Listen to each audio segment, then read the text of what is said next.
జై భారతమాత. అమ్మమ్మ కబుర్లకి ఆహ్వానం. ఇవాళ స్నేహం అంటే ఏంటి అనేది తెలుసుకుందాం. స్నేహం అనేది ఎలా ఉండాలి అనేది. పిల్లలు పుట్టినరోజు పండుగలకు వెళ్తుంటారు. ఓ పిల్లాడు వాళ్ళ అమ్మతో అన్నాడు, ఇవాళ నేను నా ఫ్రెండ్ పుట్టినరోజు పండగకి వెళ్ళాను అంటే వాళ్ళమ్మ అంది, ఎందుకురా, నీకు స్నేహితుడు కదా, నువ్వు వెళ్ళాలి కదా వాడి పుట్టినరోజు పండగ, నీ పుట్టినరోజుకి వాడు వచ్చాడు కదా, ఇవాళ పొద్దున్నే వాడు నాతో స్కూల్లో పోట్లాడాడమ్మా, నీ పుట్టినరోజు పండగకి నేను వచ్చి టెన్నిస్ ర్యాకెట్ గిఫ్ట్గా ఇచ్చాను, నువ్వు నా పుట్టినరోజుకి ఏమిస్తావు, కిందటిసారి ఒక బిస్కెట్ ప్యాకెట్ ఒక్కటే ఇచ్చావు అనేసరికి వాళ్ళ అమ్మ నవ్వింది. స్నేహం అంటే అది కాదురా, స్నేహితుడు ఏమిచ్చాడు అనేది చూడకూడదు, వాడు రావడమే ముఖ్యం అని. కానీ స్నేహం అంటే ఏంటి అనేది చాలామందికి చాలా ఒక పెద్ద అనుమానం. ఎందుకంటే చాలా కాలం స్నేహితులుగా ఉన్నారు, మధ్యలో మోసం చేశారు అనేవి మనం ఈ మధ్య కాలంలో పేపర్లో కూడా చూస్తున్నాం. స్నేహం అంటే ఏంటి? అదొక ఉన్నతమైన భావన, ఒక ఉన్నతమైన విలువ. ఎవరి గురించి అయితే మనం తలుచుకోగానే మన పెదవుల మీద చిరునవ్వు వస్తుందో, ఎవరైతే మనం బాగుండాలని ఎప్పుడూ కోరుకుంటారని మనకి తెలుసో వాళ్ళు మన నిజమైన స్నేహితులు. స్నేహం అనేది ఒక ఆర్ద్రత, ఒక మధురమైన భావన. స్నేహం వాళ్ళు ఎక్కడ ఉన్నా సరే వాళ్ళ గురించి ఆలోచించడం, మంచిగా ఆలోచించడమే స్నేహం. స్నేహితుడు ఎప్పుడూ కూడా మోసగాడు కాడు. ఎవరైనా మన గురించి మన స్నేహితుల మీద ఎవరైనా చెప్తే, వాళ్ళు చెడు చెప్తే మనం నమ్మం. వాళ్ళు మనకి మంచి చెప్పాల్సిన అవసరం లేదు, ఎందుకంటే మన స్నేహితుడు ఏంటో మనకు తెలుసు. మన స్నేహితుల్లో లోపాలు ఉంటాయా ఉండవా అంటే, లోపాలు ఉన్నా సరే లోపాలన్నిటినీ కూడా మనం వాటిని ఒప్పుకుని వాటిని యాక్సెప్ట్ చేసి మన స్నేహితుడిగా గౌరవిస్తాం. స్నేహం అనేది ఎంతకాలం ఉంటుంది, ఎన్నాళ్ళు ఉంటుంది? సాధారణంగా స్నేహం ఎప్పుడో ఒకప్పుడు పరిస్థితులను బట్టే ఏర్పడుతుంది. అంటే స్కూల్లో చదువుకునేటప్పుడు, కాలేజీలో చదువుకునేటప్పుడు, ఉద్యోగం చేసేటప్పుడు స్నేహితులు ఏర్పడతారు. కానీ ఈ స్నేహాన్ని చిరకాలం ఉంటేనే అది నిజమైన స్నేహం అని మనం చెప్పుకోవచ్చు. మన పురాణాల్లో కొన్ని ఉదాహరణలు ఉన్నాయి స్నేహానికి. మొట్టమొదటి ఉదాహరణ ద్రోణాచార్యుడు ద్రుపద మహారాజు స్నేహం. ద్రోణాచార్యుడు ద్రుపద మహారాజు వాళ్ళిద్దరు కూడా ఒకే గురువు గారి దగ్గర గురుకులంలో చదివారు. చదివినప్పుడు వాళ్ళిద్దరూ ఒకళ్ళంటే ఒకళ్ళు ప్రాణంలాగా మెలిగారు. సరే, విద్య అయిపోయింది, గురువుగారికి దక్షిణ చెల్లించేశారు, ఇంకా ఎవరి మార్గంలో వాళ్ళు వెళ్ళిపోవాలి. ద్రుపద మహారాజు ద్రోణాచార్యుడిని వదిలిపెట్టలేక ఏమన్నారంటే, నువ్వు నా స్నేహితుడు, నీకు ఎప్పుడు అవసరం వచ్చినా సరే నేను రాజునవుతాను, నువ్వు నా దగ్గరికి రా అని ద్రుపద మహారాజు ఒక ప్రమాణం చేసేశారు. సరే, ద్రుపద మహారాజు అయ్యారు. చాలా విలాసవంతమైన రాజ ఆ లాంఛనాలన్నీ అనుభవిస్తున్నారు. ద్రోణాచార్యులు వచ్చి ఒక చిన్న గురుకులాన్ని పెట్టుకున్నారు, వివాహం చేసుకున్నారు. కృపి ఆయన భార్య, అశ్వత్థామ పుట్టాడు. కానీ కరువు కాటకాలు భయంకరంగా వచ్చి విద్యార్థులు ఎవరు ఆ సంవత్సరం రాలేదు. అలాగే వీళ్ళ దగ్గర ఉన్న పశు సంపద కూడా క్షీణించింది. పిల్లాడికి పాలు పట్టలేని పరిస్థితి వచ్చింది. అప్పుడు కృపి ద్రోణాచార్యుడి భార్య ఏమందంటే, ద్రుపద మహారాజు మీకు స్నేహితుడు కదా, వారిని స్నేహధర్మంగా ఒక ఆవు నిమ్మని అడగండి, ఆవు దూడతో మన పిల్లాడికి పాలు పట్టుకుంటాం అంటే, ద్రోణాచార్యుడు ద్రుపద మహారాజు ఆల్రెడీ చెప్పాడు కదా నీకు అవసరమైతే నా దగ్గరికి రా అని ద్రోణాచార్యుడు ఏంటంటే ద్రుపద మహారాజుని కలవడానికి వెళ్ళారు. వెళ్ళినప్పుడు మహారాజుని కలవడం వెంటనే జరగదు. సేవకులతో వర్తమానం పంపించాడు, మీ స్నేహితుడు ద్రోణాచార్యుడు వచ్చాడని చెప్పండి అని. ద్రుపద మహారాజు వచ్చారు. వచ్చి, నువ్వు ఒక బ్రాహ్మణుడు వచ్చాడు అని చెప్తే నీకు ఏం కావాలో అది నేను ఇచ్చేవాడని, నువ్వు నా స్నేహితుడివని చెప్పుకున్నావు, నీకు నాకు ఎలాంటి స్నేహం? నేను మహారాజుని, నువ్వు ఒక సామాన్య నిర్భాగ్య బ్రాహ్మణ ఆచార్యుడివి, నువ్వు అందులో అర్థించడానికి వచ్చావు, నీకు నాకు స్నేహం ఏంటి? ఒక బ్రాహ్మణుణ్ణి అని చెప్తే ఒక గోవుని ఏంటి 100 గోవులు ఇచ్చేవాడిని, కానీ నువ్వు నా స్నేహితుడు అని చెప్పావు కాబట్టి నీకు ఏ గోవు ఇవ్వను పొమ్మన్నాడు. ద్రోణాచార్యుడికి చాలా అవమానమైంది. వారు వెనక్కి తిరిగి వస్తుంటే, సరే పాండవులు కౌరవులు అందరూ ఆడుకుంటుంటే వాళ్ళు ఆడుతున్న ఒక బంతి కాస్త బావిలో పడిపోతే ద్రోణాచార్యులు ఆ బంతి కోసం పిల్లలందరూ గొడవ చేస్తుంటే, బంతి కోసం అక్కడ పక్కన దర్భపుల్లలు ఉంటే దర్భపుల్లల్ని తీసుకొని వాటిని మంత్రించి వేసి బంతిని పైకి తీసుకొచ్చేసారు. ఒక దర్భపుల్ల వెనకాల ఒక దర్భపుల్లకు ఒక తాడులాగా చేసి బంతిని తీశారు. ఈ పిల్లలు వెళ్ళి చెప్పారు. భీష్మాచార్యుడికి అర్థమైంది ద్రోణాచార్యుడు అని భీష్మ పితామహుడికి. భీష్మ పితామహుడు వచ్చి ద్రోణాచార్యులతో మీరు మా పిల్లలకి విద్య నేర్పించండి అన్నారు. రాజగురువు అయ్యారు.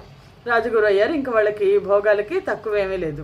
విద్య మొత్తం పూర్తయిపోయిన తర్వాత గురుదక్షిణగా ఏమి ఇవ్వాలి, మీకు ఏం కావాలో చెప్పండి అంటే ద్రోణాచార్యులు అన్నారు, ద్రుపద మహారాజు మీద దాడి చేసి అతన్ని బంధించి నా కాళ్ళ దగ్గర పడేయండి అన్నారు. అంటే కౌరవులు వెళ్ళారు, వాళ్ళు ఓడిపోయి వెనక్కి వచ్చేసారు.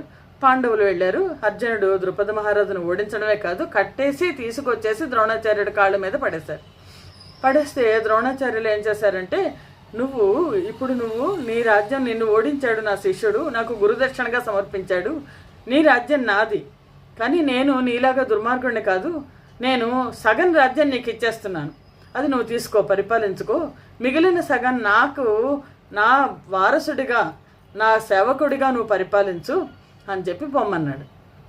ద్రుపద మహారాజుకి అవమానమైంది. ద్రుపద మహారాజు వెనక్కి వెళ్ళిపోయి ద్రోణాచార్యుడు మరణించాలని ఒక యజ్ఞం చేశాడు. ఆ యజ్ఞంలోంచి దృష్టద్యుమ్నుడు ద్రోణాచార్యుడిని వధించగలిగిన కుమారుడు కావాలని చేసిన యజ్ఞం కాబట్టి దృష్టద్యుమ్నుడు అవతరించాడు. అలాగే ద్రౌపది అర్జునుడి మీద ద్రుపద మహారాజు కోపం లేదు, ఎందుకంటే అర్జునుడు గురుదక్షిణ ఇచ్చాడంతే. ద్రౌపది ఉద్భవించింది. ద్రౌపదిని అర్జునుడికి ఇచ్చి వివాహం చేశాడు. మహాభారత యుద్ధంలో దృష్టద్యుమ్నుడు ద్రోణాచార్యులని మహాభారత యుద్ధంలో తల నరికేశారు. అంటే ఈ స్నేహం ఎలాంటిది? మొదట స్నేహంగా ప్రారంభమై తర్వాత శత్రుత్వంగా దారితీసింది. ఇంకా మరొక స్నేహం, మరొక ఉదాహరణ ఏంటంటే మనకి దుర్యోధనుడు కర్ణుడు. పాండవులకు కౌరవులకు మధ్య అస్త్రశస్త్ర విషయాలలో పోటీ జరుగుతున్నప్పుడు అర్జునుడితో పోటీ పడడానికి కర్ణుడు వచ్చాడు. కర్ణుడు వస్తే ఇది రాజకుమారులకు రాజులకు మాత్రమే అని చెప్పేసి ఈ పోటీలో కర్ణుడు ఉండడానికి వీల్లేదు అని భీష్మ పితామహులు చెప్పారు. చెప్పంగానే వెంటనే దుర్యోధనుడు లేచి కర్ణుడికి నేను నీకు అంగరాజ్యం ఇస్తున్నాను అని అప్పటికప్పుడు అంగరాజ్య పట్టాభిషేకం చేసేశాడు.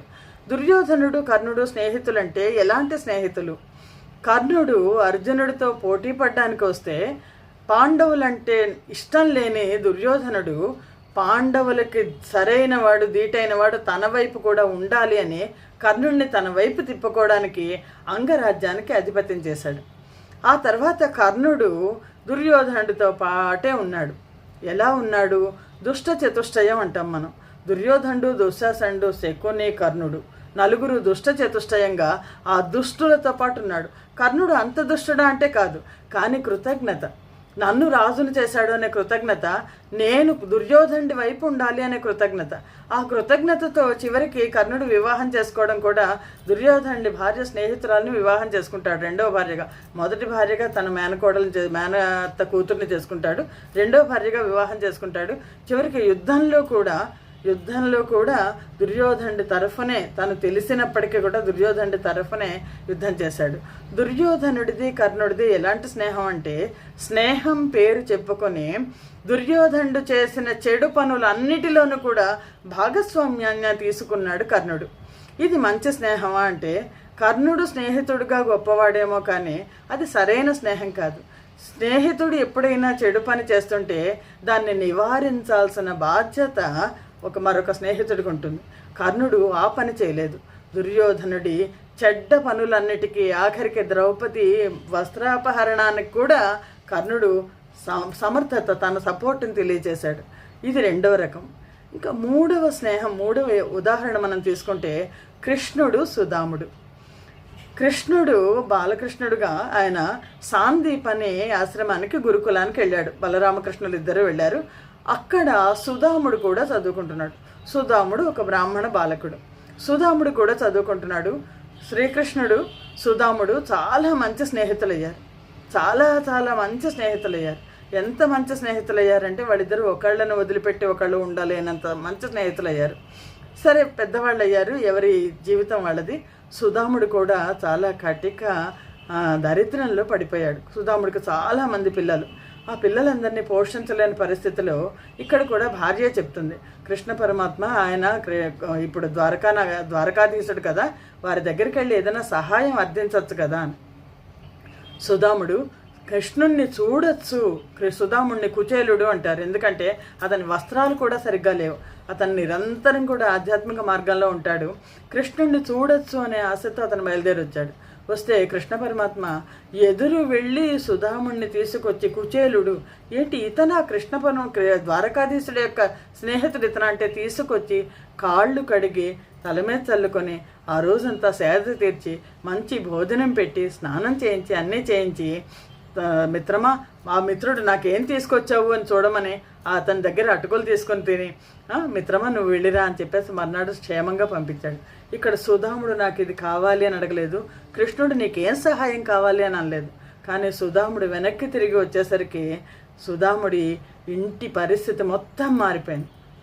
ఆ కృష్ణ పరమాత్మ ఇచ్చిన మొత్తం ఐశ్వర్యం అంతా కూడా, భోగం అంతా కూడా ఇక్కడికి వచ్చేసింది. అడగకుండానే స్నేహితుడికి ఏం కావాలో చూసే నిజమైన స్నేహంగా మనకి కృష్ణుడు సుధాముడి యొక్క స్నేహం కనిపిస్తుంది. ఇందులో ఎవరిది మంచి స్నేహం అంటే, ఎంత స్థాయికి వెళ్ళినా సరే స్నేహితులని మర్చిపోకుండా ఉండేది మంచి స్నేహంగా మనం చెప్పాలి. నా జీవితంలో ఒక అనుభవం జరిగింది చాలా కాలం క్రితం, బహుశా 95 అనుకుంటాను. 95లో ఎగ్జామినేషన్ వర్క్షాప్ కోసం మేము పొలాచి వెళ్ళాం. కోయంబత్తూరు దగ్గర పొలాచి అనేది ఒక చిన్న ఊరు. అక్కడ నల్లముత్తు గోండియర్ కాలేజ్ ఉంది. ఆ కాలేజీకి వెళ్ళాం. కాలేజీలో మొత్తం ఎగ్జామినేషన్ వర్క్షాప్ మొత్తం అంతా అయిపోయాక అక్కడికి 40 కిలోమీటర్ల దూరంలో పళని ఉంది. పళనికి వెళ్ళాలి. మాకు మర్నాడు మధ్యాహ్నానికి ట్రైన్ కోయంబత్తూరు నుంచి బుక్ అయింది. ఒక పూట ఖాళీగా ఉన్నాము. పళనికి వెళ్ళాలి అంటే ఆ కాలేజీ కరస్పాండెంట్ కళ్యాణ సుందరం గారు ఆయన పేరు. ఆయన వెంటనే నేను పంపిస్తానమ్మా అని ఫోన్ చేసి ఒరేరా అన్నారు. అని అంటే ట్యాక్సీ వచ్చేసింది. మేము పళని విడిపోయాం. ఆ ట్యాక్సీ డ్రైవర్ని ఎంత పే చేయాలంటే, లేదమ్మా మా స్నేహితుడమ్మా కళ్యాణ సుందరం, ఒక కాలేజీ కరస్పాండెంట్కి స్నేహితుడు ఒక ట్యాక్సీ డ్రైవర్. అది అయ్యాక అతను ఒక ఇంటి దగ్గర ఆపాడు. ఆ ఇంటి దగ్గర ఆపితే లోపలికి వెళ్తున్నాడు ఒక అతను, సుబ్రహ్మణ్యం గారు అని. లోపలికి వెళ్తున్నారు. ఆయన బయటికి వచ్చి ఏంటి అంటే, వీళ్ళు ఆంధ్ర నుంచి వచ్చారు, పళనిలో దర్శనం చేయించాలి. ఆయన లోపలికి చెప్పులు కూడా వేసుకోలే, వచ్చేసారు, మాతో పాటు ఉన్నారు, మమ్మల్ని వెంచ్లో తీసుకెళ్లారు, దర్శనం చేయించారు, అన్నీ చూపించారు, వెనక్కి తీసుకొచ్చారు. ఏమంటే చాలా కృతజ్ఞతలండి అంటే, సుందరం నా స్నేహితుడమ్మా అన్నారు. తర్వాత వచ్చేసాము. మర్నాడు బయలుదేరుతూ నాకు అనిపించింది కళ్యాణ్ సుందరం గారికి కనీసం థ్యాంక్స్ చెప్పాలి, కృతజ్ఞతలు తెలియజేయాలి అని. ఆయనకు ఫోన్ చేయడానికి, మాకు ఒక లాడ్జిలో రూమ్ ఇచ్చారు, ఫోన్ చేయడానికి ట్రై చేస్తుంటే ఆ లాడ్జ్ ఓనర్ చూసి ఆ నంబర్ చూసి, అమ్మ ఈ నంబర్ ఇప్పుడు ఎత్తడమ్మా సుందరం అని చెప్పేసి ఆయన తన సెల్ నుంచి ఫోన్ చేసి ఇచ్చాడు. ఏంటి అంటే నా స్నేహితుడమ్మా అన్నారు. ఎంత ఆశ్చర్యం వేసిందంటే, ఇప్పుడు మామూలు తనకున్న నంబర్ ఎత్తాడు, స్నేహితుడి దగ్గర నుంచి ఫోన్ వస్తే మాత్రం ఎత్తుతాడు. కళ్యాణ సుందరం గారికి అంటే మీకు ఎలా స్నేహితుడు అంటే, మేము చిన్నప్పుడు చదువుకున్నామమ్మా, ఒకళ్ళు 5వ క్లాస్లో మానేశారు, ఒకళ్ళు 10వ క్లాస్లో మానేశారు, ఒకళ్ళు డిగ్రీ చదివారు. ఈయన సూపర్ స్పెషాలిటీస్ చేసి ఎంతో స్థాయికి వెళ్ళి ఆయన ఎమ్మెల్యేగా కూడా చేసిన ఆయన తన స్నేహితులను ఎప్పుడు కూడా వదిలిపెట్టలేదు. స్నేహితులు ఇక్కడికి వచ్చి ఈ ఊరు వస్తే చాలమ్మా మేమందరం ప్రతిరోజు సాయంత్రం పొద్దున కలుస్తూనే ఉంటాం అంటే, అసలు అంత మంచి స్నేహం ఈ రోజుల్లో ఉంటుందా అని అనిపించింది. అలాగే మనకి ఎస్పి బాలసుబ్రహ్మణ్యం గారి గురించి చెప్తారు, ఆయన స్నేహానికి చాలా విలువ ఇస్తారని. స్నేహానికి ఇచ్చే విలువ ఎలా ఉంటుంది అంటే, స్నేహితులలో లోపాలను మనం ఎంచడం, లోపాలను ఎంచితే మన స్నేహితులమే కాదు, ప్రతి మనిషిలోనూ లోపాలు ఉంటాయి. లోపాలను మన పిల్లల్లో లోపాలు ఉండవా, మన తల్లిదండ్రుల్లో లోపాలు ఉండవా, అలాగే మన స్నేహితులు. మంచి స్నేహం ఎప్పుడు కూడా మనిషికి బలం. వాళ్ళు ఏమిస్తారు ఆర్థికంగా, సామాజికంగా మనకేం సహాయం చేయక్కర్ల, కానీ స్నేహితులుగా పక్కన ఉండడమే. నేనున్నాను, నీకుతో పాటు నేనున్నాను, నీ కష్టంలోనూ సుఖంలోనూ నేను ఉంటాను, నా మనస్సంతా నీ మీదే ఉంటుంది అని చెప్పగలిగిన స్నేహం నిజమైన స్నేహం. అందరూ కూడా మంచి స్నేహితులు అవ్వాలి. మంచి స్నేహితులు అవ్వాలంటే ముందర మనకున్న అహంకారాన్ని తగ్గించుకోవాలనిపిస్తుంది. మంచి స్నేహం కూడా భగవంతుడిచ్చే వరం. మంచి స్నేహితులు మనకి చాలామంది ఉన్నారు. స్నేహితులతో ఎప్పుడూ కూడా సంబంధ బాంధవ్యాలని కొనసాగించాలి అందరూ అని కోరుకుంటూ, జై హింద్, జై భారత మాత.